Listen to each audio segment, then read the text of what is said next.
చూస్తున్నాం. భారత్లో ఉగ్రదాడులకు జైష్-ఇ మొహమ్మద్ కుట్ర పన్నుతోంది.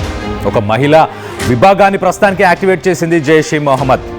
పహల్గామ్, ఢిల్లీ వంటి పేలులో అదే తరహాలో ప్రస్తుతానికి దాడులను ప్లాన్ చేస్తుంది. భారత్లోకి ప్రవేశించింది పాకిస్తాన్కి సంబంధించిన ఒక మహిళా ఉగ్రవాది.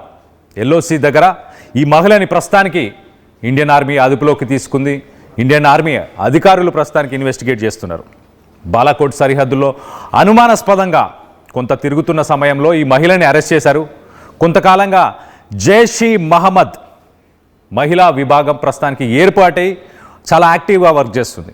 మద్రాసాస్, జనరల్గా మద్రాసాలో జమాత్ ఉల్ మోమినాత్ అనే పేరుతోని మహిళలకు ట్రైనింగ్ ఇస్తున్నారు, ఉగ్రవాద ట్రైనింగ్లు ఇస్తున్నారు. సో అలా ట్రైనింగ్ ఇచ్చి ఇండియాకి పంపిస్తున్నారు. గతంలో మనం చూస్తే ఇటు ఢిల్లీ బాంబ్ బ్లాస్ట్, ఇటు పహల్గామ్ దాడిలో కూడా వచ్చిన ఉగ్రవాదులకి మహిళలు షెల్టర్ ఇచ్చారు, ట్రైనింగ్ ఇస్తున్నారు, వాళ్ళకి వెపన్స్ని సప్లై చేస్తున్నారు. అరెస్ట్ అయిన మహిళ ప్రస్తుతానికైతే పాకిస్తాన్ ఆక్యుపైడ్ కశ్మీర్కి చెందిన షహనాజ్ అఖ్తార్గా గుర్తించారు. మరి పోలీసుల విచారణలో, అలాగే ఆర్మీకి సంబంధించిన అధికారుల విచారణలో మరి కీలక విషయాలు బయటకు వస్తున్నాయని చెప్పుకోవచ్చు. ఇటు గతంలో మనం చూస్తే పూంచ్ డిస్టిక్లో జరిగిన దాడిలో కూడా ఇండియన్ ఆర్మీ ట్రూప్స్ 35 సంవత్సరాల ఈ షహనాజ్ అఖ్తార్ని ప్రస్తుతానికి ఎల్ఓసి దగ్గర తనని అరెస్ట్ చేశారు. బాలాకోట్ సెక్టర్ కిందికి వస్తుంది. ప్రిలిమినరీ ఇన్వెస్టిగేషన్లో మరిన్ని డీటెయిల్స్ వచ్చినట్టు తెలుస్తుంది. ఒక్కసారి మనం చూస్తే ఇటు సెక్యూరిటీ ప్రోటోకాల్, ఇది నార్మల్గా ఒక బార్డర్ క్రాస్ చేసి పాకిస్తాన్ నుంచి ఒక మహిళ ఇండియాకు వచ్చినట్టే కనిపిస్తుంది. కానీ ఈ మహిళలే, ఇలాంటి మహిళలనే మొదటగా పంపించి ఎక్కడ బ్లైండ్ స్పాట్స్ ఉన్నాయి, ఇండియా నుంచి ఇటు పాకిస్తాన్ నుంచి ఇండియాకి బార్డర్ క్రాస్ చేసి వెళ్ళేటప్పుడు ఎక్కడ బ్లైండ్ స్పాట్స్ ఉన్నాయి, ఎక్కడ టెర్రరిస్టులను పంపొచ్చు అని మొదటగా ఒక మ్యూల్ టెస్టింగ్ అనొచ్చు.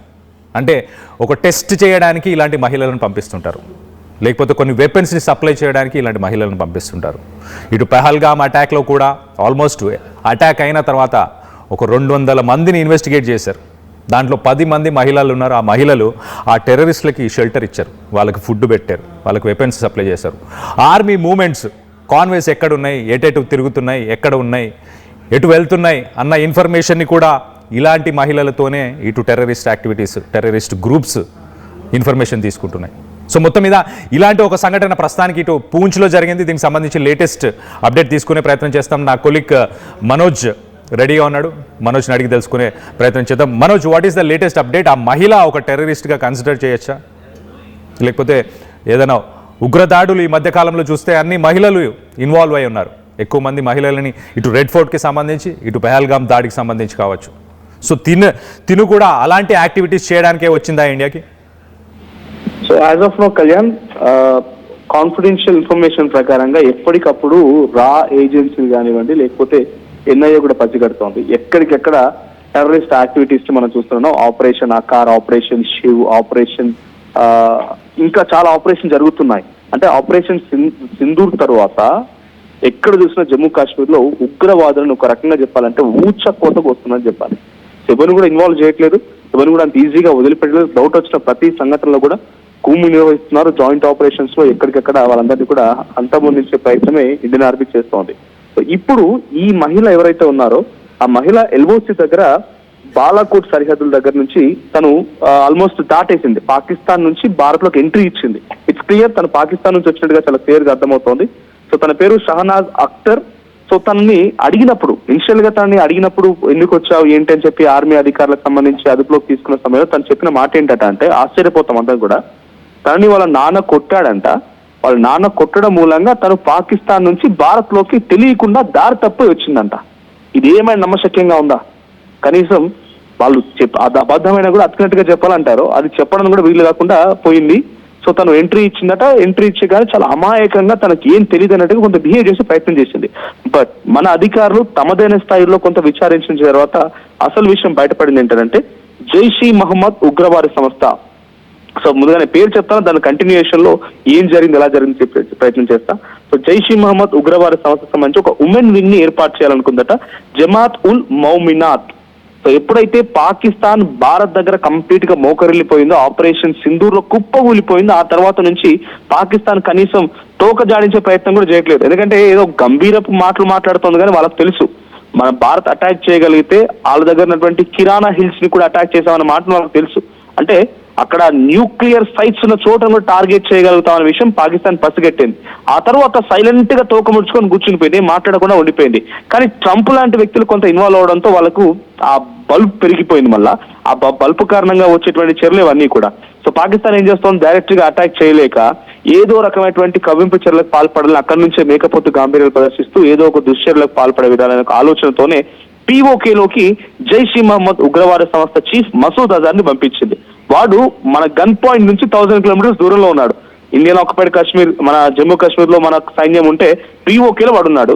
సుమారుగా ఆల్మోస్ట్ 15 days వరకు అక్కడే స్టే చేశాడు. మన రా ఏజెన్సీలు, ఎన్ఐ ఏజెన్సీలు పక్కా విషయాన్ని పసిగట్టాయి. ఆ ఇన్ఫర్మేషన్ కూడా దేశవ్యాప్తంగా అనేక మీడియా సంస్థలు చెప్పుకొచ్చాయి. సో ఆ తర్వాత ఏం జరిగిందంటే బంగ్లాదేశ్ లో మన ఇండియన్ అండ్ బంగ్లాదేశ్ బార్డర్ లోకి జైష్ ఈ మహమ్మద్ ఉగ్రవాద సంస్థకు సంబంధించిన నెంబర్ 2 పొజిషన్ లో ఉన్న ఉగ్రవాది కూడా సుమారుగా 1 రోజుల పాటు అక్కడ తీసుకొని కూర్చున్నాడు. అంటే వీళ్ళ లక్ష్యం ఏంటో అర్థమవుతోంది. బంగ్లాదేశ్ ని కొంత వాళ్ళు ఈ ఫ్రెండ్లీ నేచర్ తోని దగ్గర తీసుకొని ఇస్లామిక్ నేషన్ గా మార్చుకోవాలనే ఉద్దేశంతో బంగ్లాదేశ్ తాత్కాలిక అధ్యక్షుడు యూనస్ ఉన్న విషయం తెలిసిందే, తాత్కాలిక చీఫ్.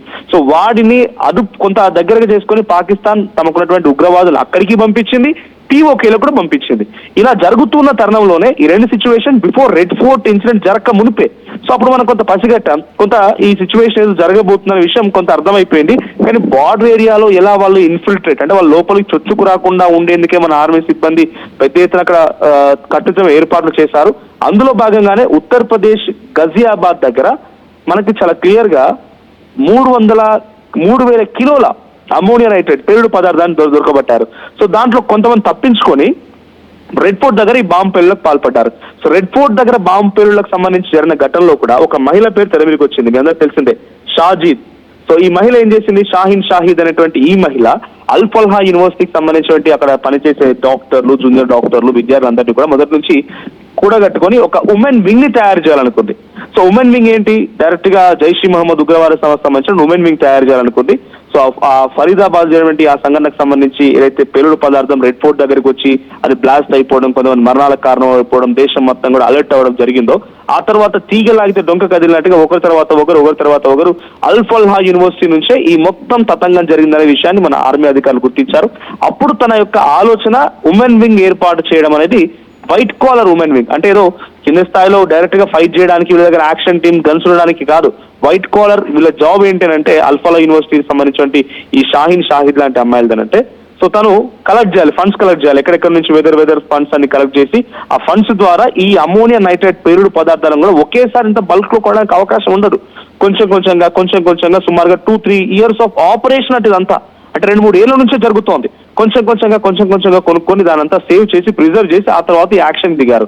ఇది ఒకటే కాకుండా హైదరాబాద్ లో కూడా Mohammed Nazir, I don't exact remember his name, but వాడు కూడా ఇక్కడ చెన్నైలో చైనాకి వెళ్ళి అక్కడ డాక్టర్ చదువుకొని ఎంబీబీఎస్ చదివి మళ్ళీ ఇండియాకి వచ్చి ఇండియాలో ఒక ల్యాబ్ లో, గుజరాత్ లోని ఒక ల్యాబ్ లో రెజిన్ తయారు చేశాడంట. హైదరాబాద్ వాడు గుజరాత్కి వెళ్ళి రెజిన్ లో ల్యాబ్ లో ఆ రెజిన్ పాయిజన్ తయారు చేసి దాని ద్వారా కూరగాయల్లో, ప్రసాదాల్లో లేకుంటే ఇతరత్ర వేరే దాంట్లో పెట్టి ఇప్పుడు ఈ దుర్మార్గమైనటువంటి చర్యలకి దమనకాండ సృష్టించడం కోసం ప్రయత్నం చేశాడన్నట్టు మనందరం విన్నాం. సో ఇప్పుడు మళ్ళీ ఎందుకు ఇది యాక్టివ్ అవుతోంది, వాళ్ళంతా అరెస్ట్ అయిపోయారు, లోపలికి వెళ్ళాల్సిన వాళ్ళంతా లోపలికి వెళ్ళిపోయారు.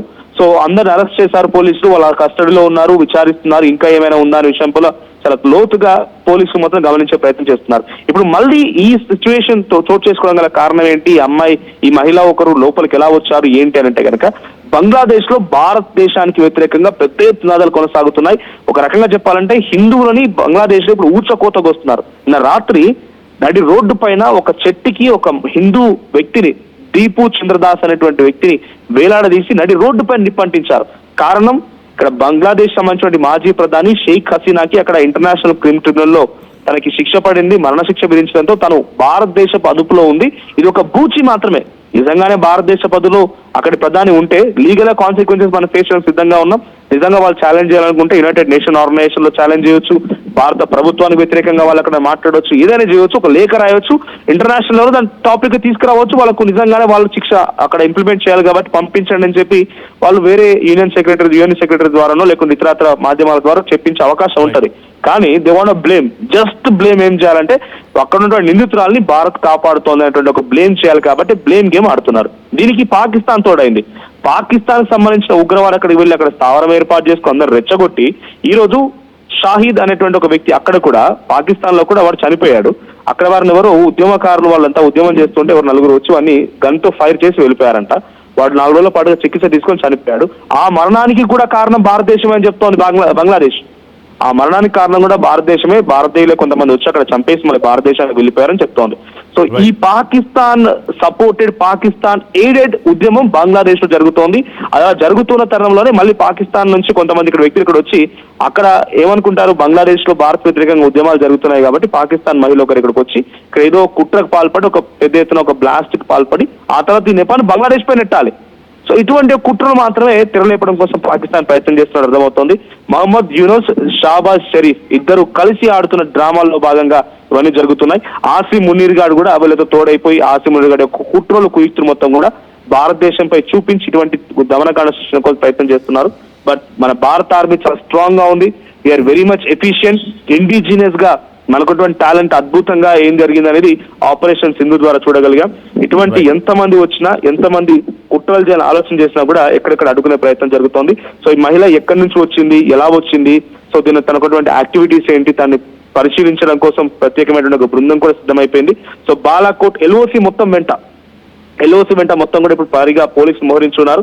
సో ఈ ఒక్క మహిళ వచ్చిందా, షానాజ్ అఖ్తర్ ఒక్కతే వచ్చిందా, ఇంకెవరైనా దీంతో పాటుగా ఉన్నారా? సో స్లీపర్ సెల్స్ ని యాక్టివేట్ చేయడంలో భాగంగా అల్ఫల్హాల్ యూనివర్సిటీలో షాహిద్ చేసినట్టుగానే ఈ మహిళ ఇంకేదైనా చేస్తుందనే కోణంలో పోలీసులు విచారిస్తున్నారు.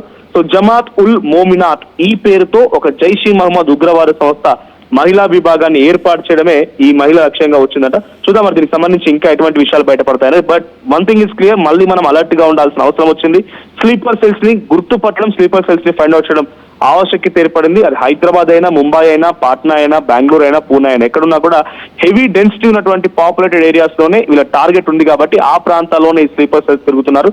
డెఫినెట్ గా ప్రతి ఒక్కరు కూడా స్లీపర్ సెల్స్ ని ఫైండ్ అవుట్ చేయాల్సిన అవసరం అయితే ఉంది. Right Manoj, thanks for the latest update.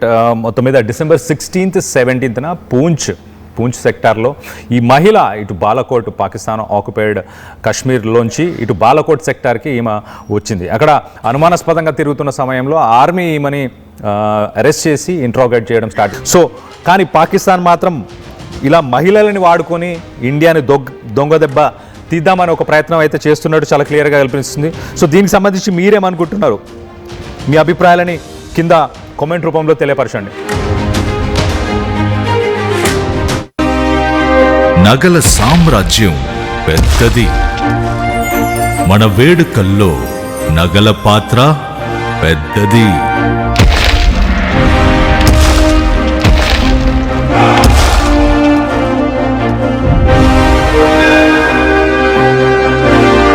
నగల్లో మన సంప్రదాయం అది పెద్దది. అదే విధంగా నగలు కొనేటప్పుడు మీ సేవింగ్స్ కూడా ఇకపై పెద్దగా ఉంటుంది. బంగారు నగల చరిత్రలోనే లేని విధంగా అన్ని నగల తరుగును ముందు కన్నా ఇంకా తగ్గించాం. ఈ తక్కువ తరుగును చూస్తే వెంటనే నగలు కొనేస్తారు. డైమండ్ జ్యువెలరీ ధరలు కూడా పెద్ద లెవెల్లో తగ్గించాం. ఇకపై అందరూ డైమండ్ జ్యువెలరీ కొనుక్కోవచ్చు. ఏ ఆఫర్లోనూ పక్కదారి పట్టకండి.